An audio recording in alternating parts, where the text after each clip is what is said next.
Hello friends, book insider पर आप सभी का स्वागत है। आज हम बात करने वाले हैं The Joy of Work by Bruce Daisley book के बारे में। पीयूष, जो अपने आप में शांत और मेहनती किस्म का लड़का था, हर दिन की तरह सुबह सुबह अपने ऑफिस जाने के लिए तैयार हो रहा था। उसकी नौकरी ठीक ठाक चल रही थी, पर काम के माहौल से उसे कभी खुशी नहीं मिल पाती थी। अक्सर वह खुद को काम के दबाव में घिरा हुआ और थका थका महसूस करता था।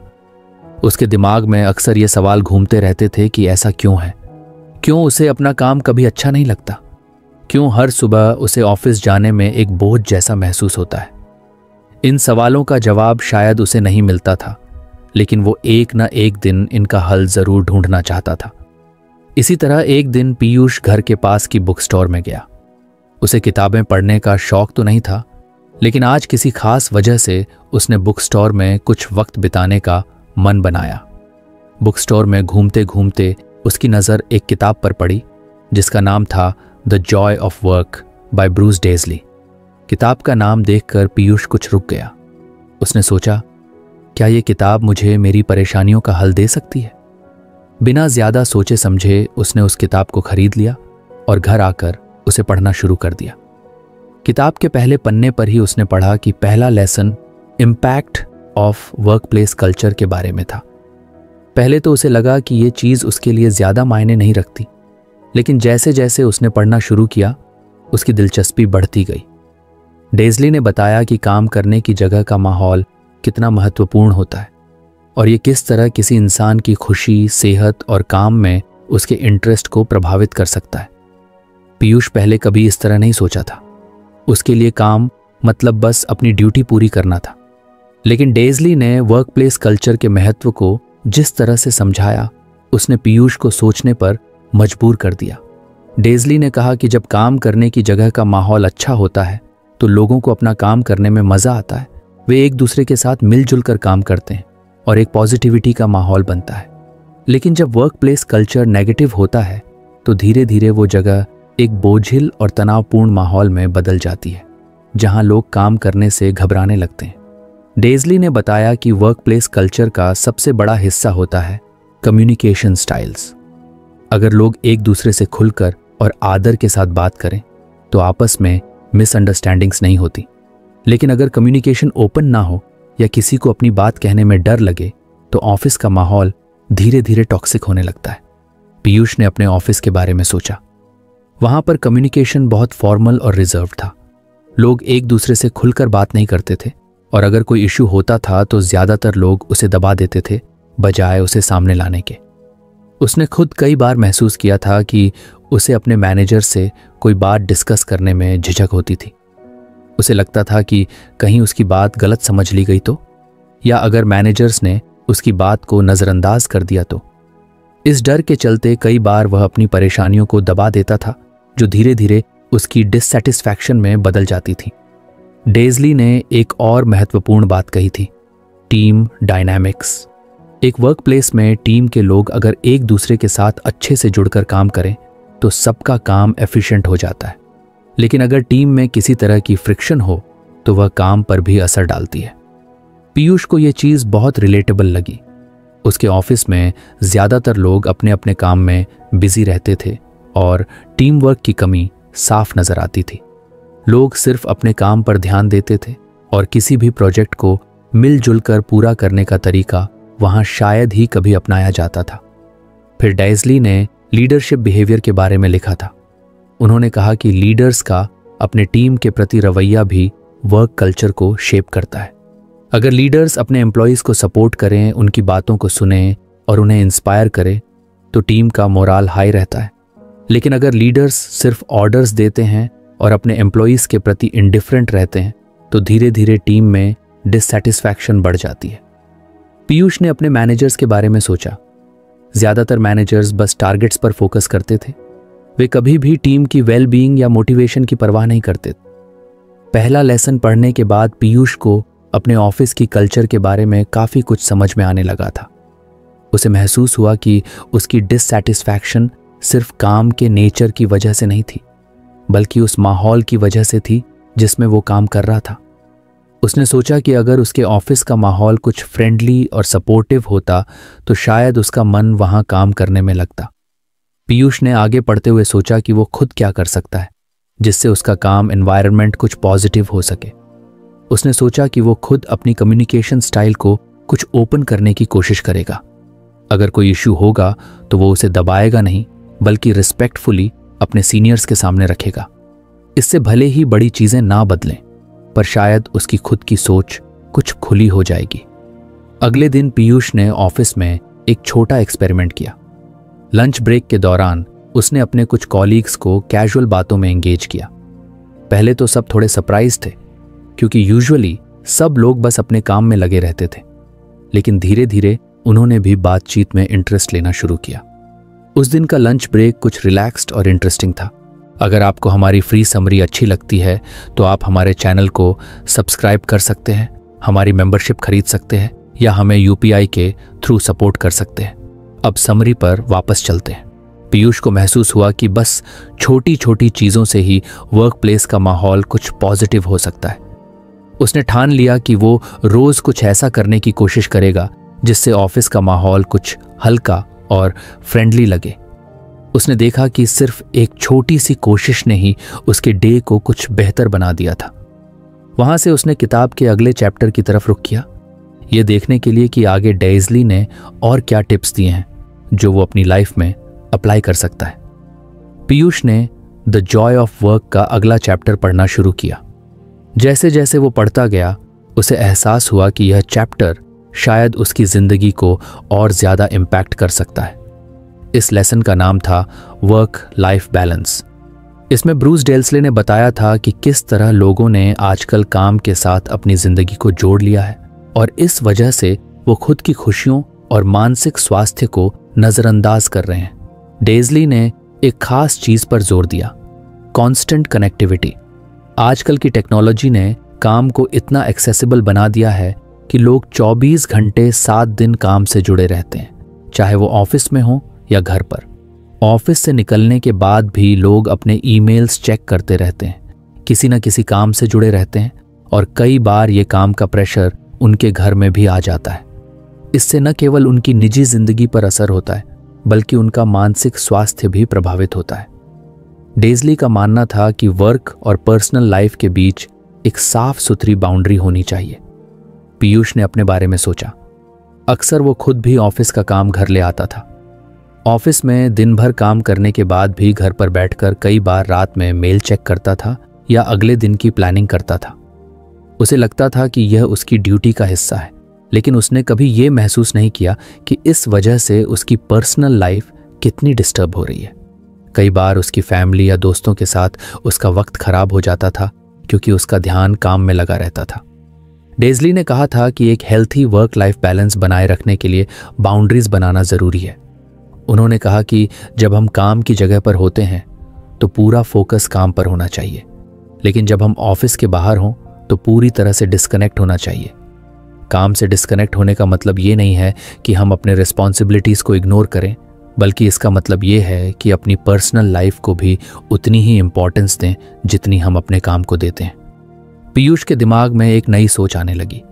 उसने सोचा कि अगर वो वर्क और पर्सनल लाइफ के बीच बाउंड्रीज बनाए तो शायद वो अपनी जिंदगी को बेहतर तरीके से जी सकेगा। उसने खुद से वादा किया कि वो अब से काम और अपनी पर्सनल लाइफ के बीच एक सीमा बनाएगा। उसने तय किया कि ऑफिस के बाद वो काम से जुड़ी कोई भी चीज़ नहीं करेगा, चाहे वो मेल्स हों या कोई अर्जेंट कॉल, उसे अपने पर्सनल टाइम में डिस्टर्ब नहीं करने देगा। अगले दिन पीयूष ने ऑफिस में अपने टाइम को अच्छे से मैनेज करने की ठानी। उसने ऑफिस में रहते हुए हर चीज़ को एफिशिएंट तरीके से करने की कोशिश की ताकि उसे घर पर काम ले जाने की ज़रूरत ना पड़े। उसने खुद को डिसिप्लिन्ड बना लिया कि वो अपने काम को ऑफिस आवर्स के अंदर ही कंप्लीट करेगा।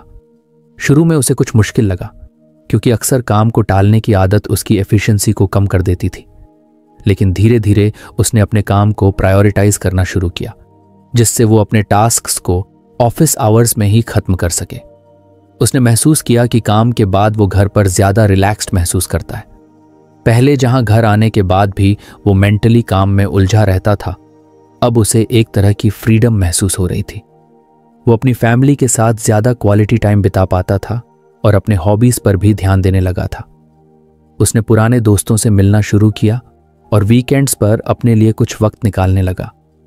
एक दिन ऑफिस में उसके एक दोस्त समीर ने उससे पूछा, यार मैंने नोटिस किया कि आजकल तुम काम के बाद बिल्कुल अवेलेबल नहीं रहते, कोई खास वजह?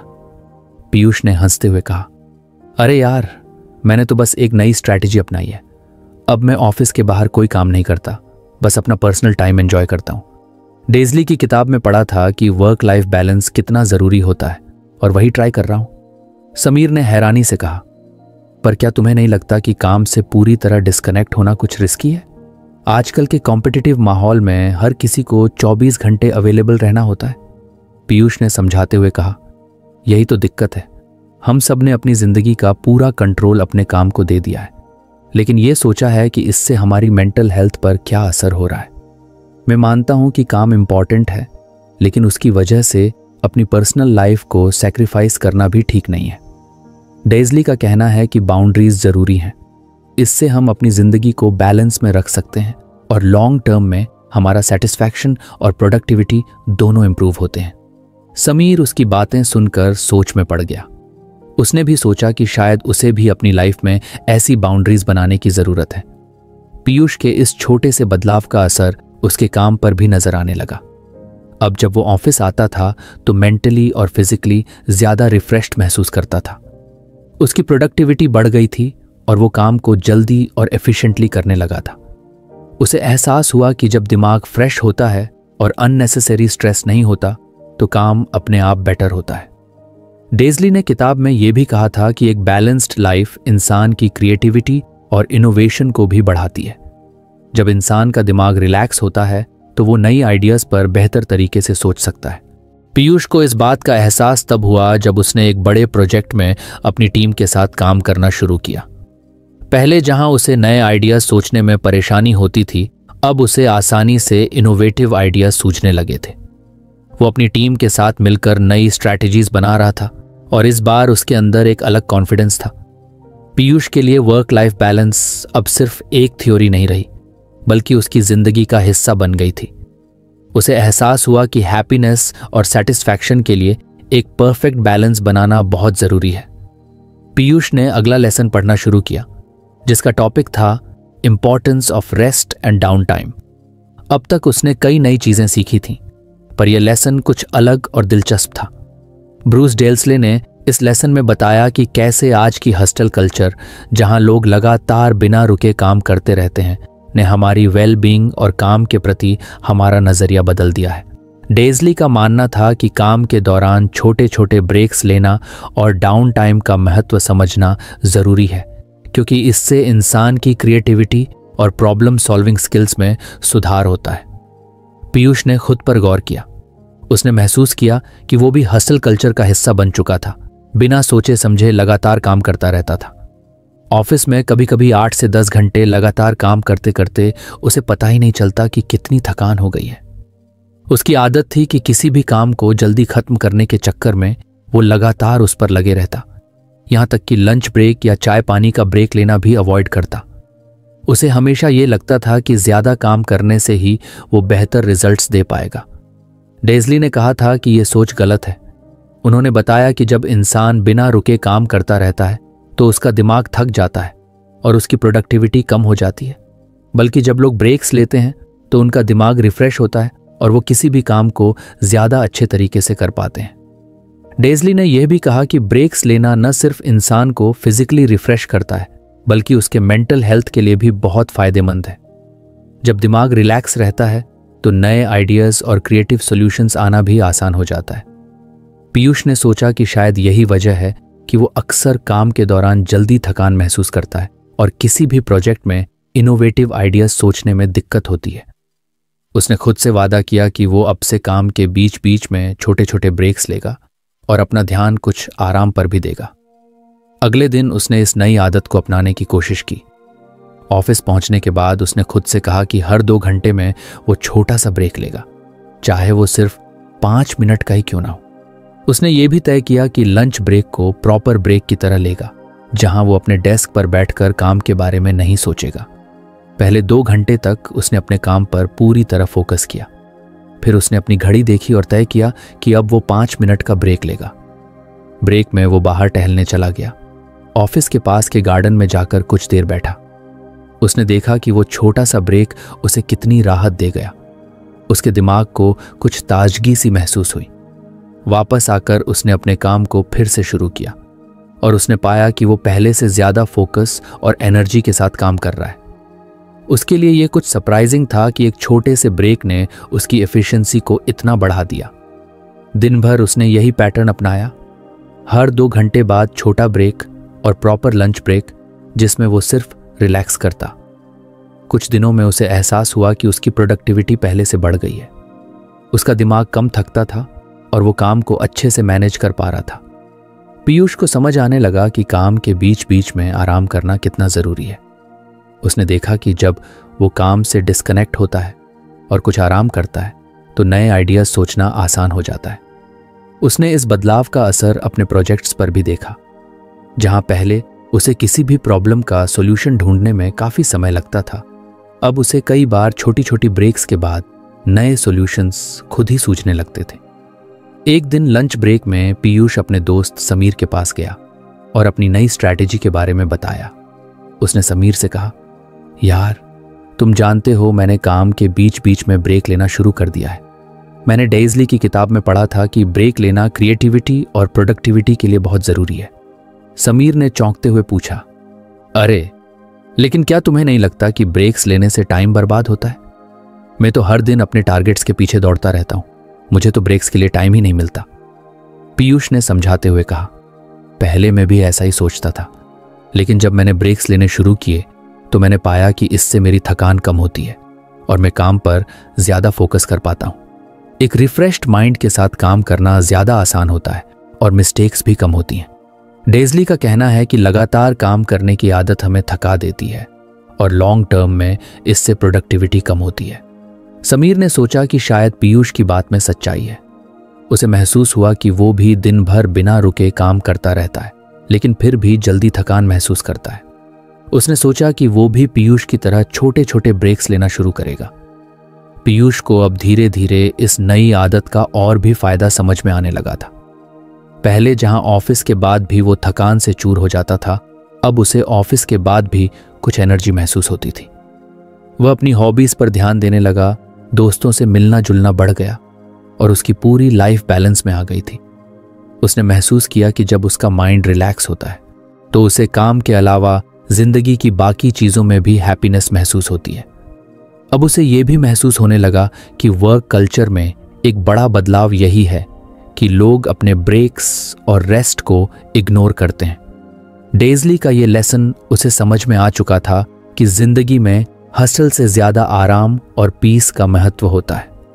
उसने खुद से वादा किया कि चाहे कितनी भी काम की प्रेशर हो, वो अपने रेस्ट और डाउन टाइम को इग्नोर नहीं करेगा। पीयूष ने द जॉय ऑफ वर्क का अगला लेसन खोला और पढ़ना शुरू किया। इस लेसन का नाम था इफेक्टिव कम्युनिकेशन।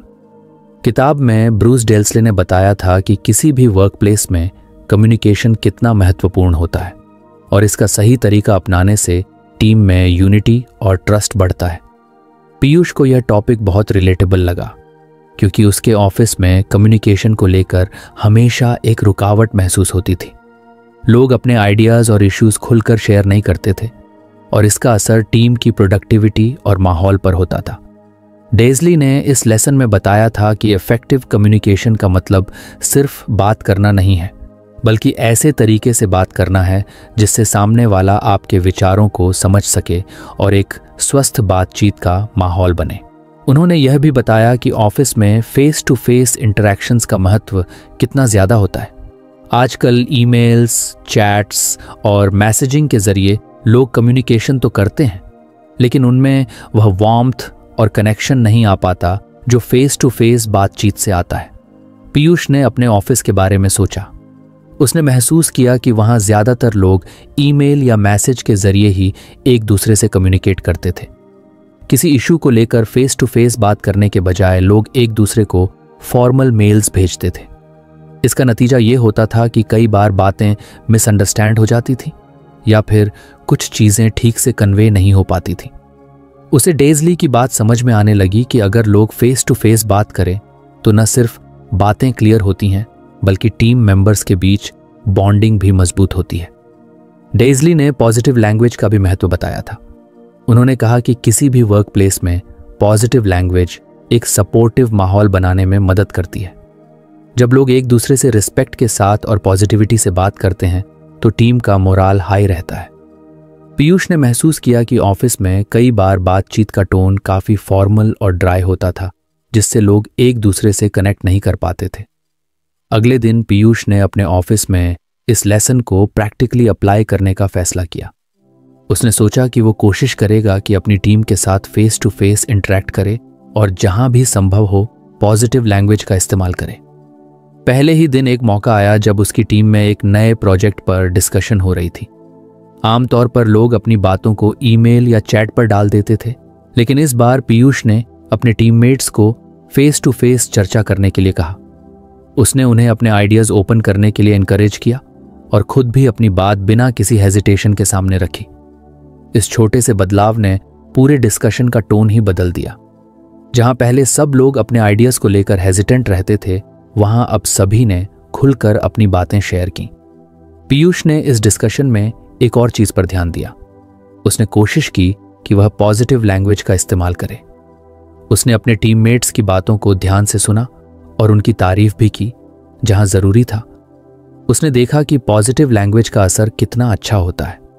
इससे न सिर्फ उसका कॉन्फिडेंस बढ़ा बल्कि उसकी टीम भी खुद को ज्यादा वैल्यूड महसूस करने लगी।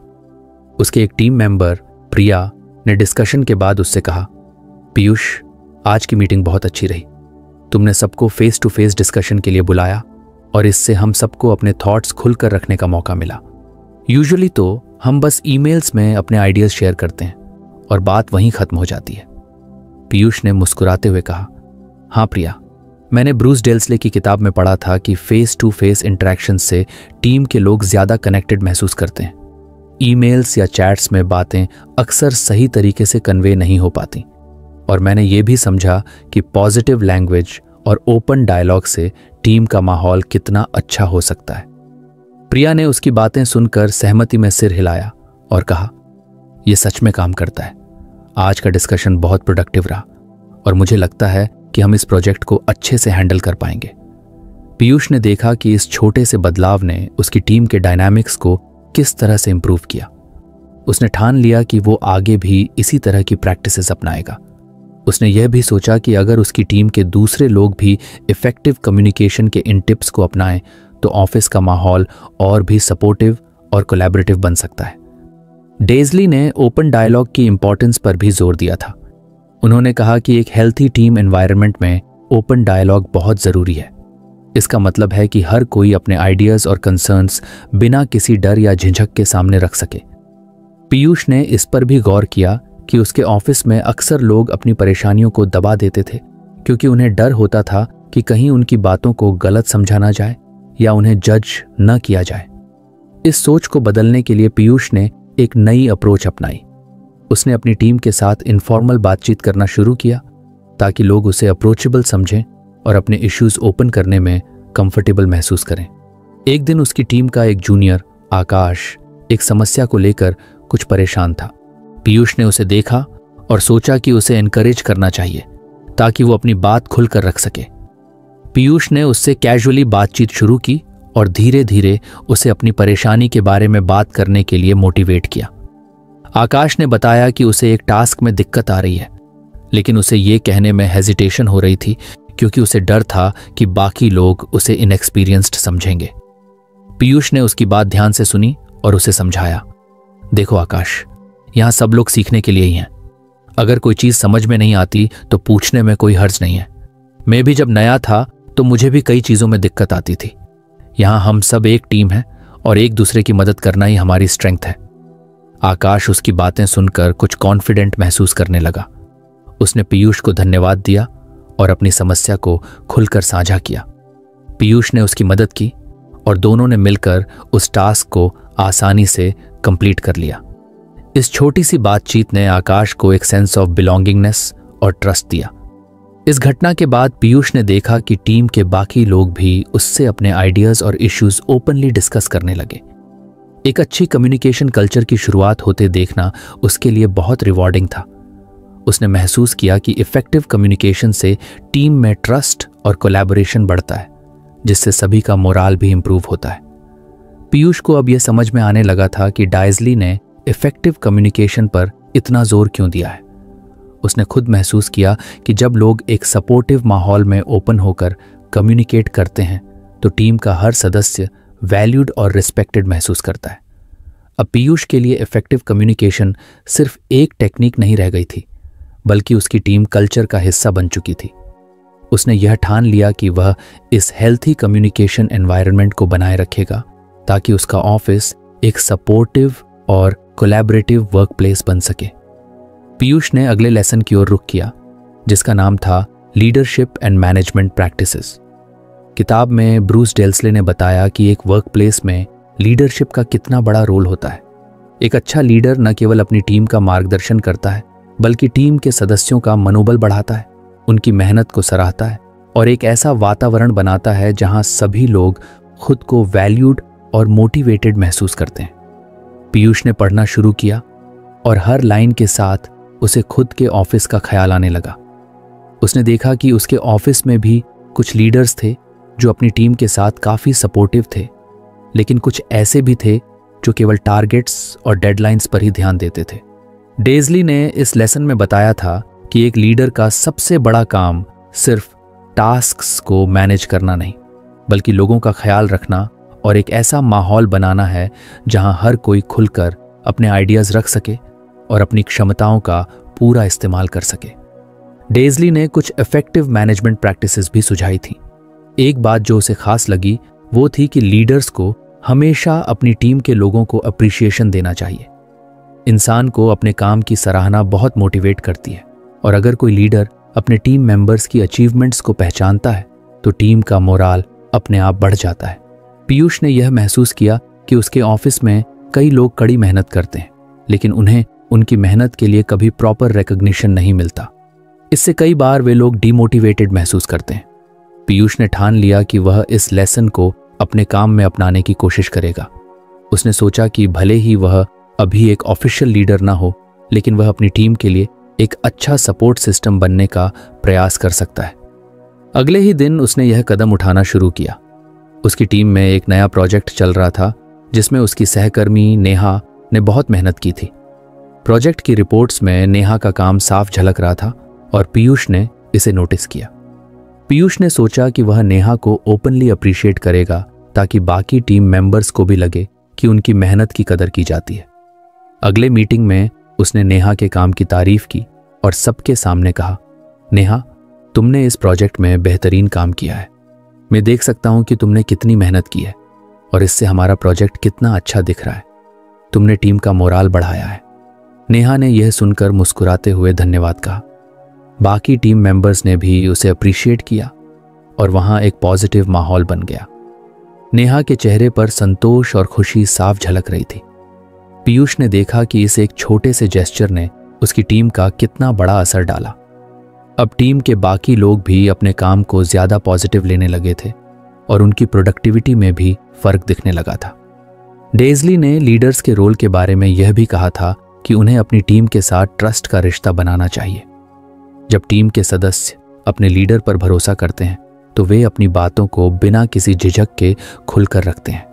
एक अच्छी टीम में हर कोई अपनी रिस्पॉन्सिबिलिटीज को लेकर अकाउंटेबल होता है और ये सेंस ऑफ अकाउंटेबिलिटी तब आता है जब लोग अपने लीडर से कनेक्टेड महसूस करते हैं। पीयूष ने यह सोचा कि वह अपने टीममेट्स के साथ ऐसा भरोसे का रिश्ता बनाएगा। उसने अपनी टीम के साथ एक कैजुअल मीटिंग रखी जिसमें कोई स्पेसिफिक एजेंडा नहीं था।